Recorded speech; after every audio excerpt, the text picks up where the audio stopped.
دقیقا همین حالا در داخل مغزت چیزی وجود دارد که میتواند زندگیت را تغییر دهد. نه پول است، نه قدرت، بلکه یک توانایی ساده ولی شگفت‌انگیز است: سپاس گذاری.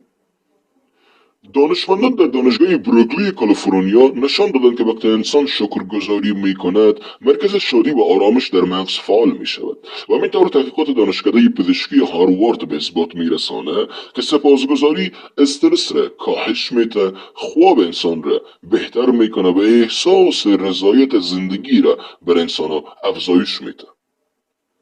وقتی سپاسگزاری میکنی، مغز دوپامین و سروتونین ترشح میکنه، همان مواد شیمیایی که احساس خوشبختی واقعی را در وجود انسان زنده میسازه.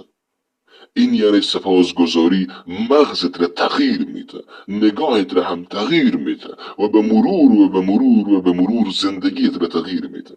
برای این خداوند متعال فرمود: بسم الله الرحمن الرحیم: لئن شکرتم لازیدنکم. اگر سپاسگزاری کنید زیادش میکنیم. هر نعمت را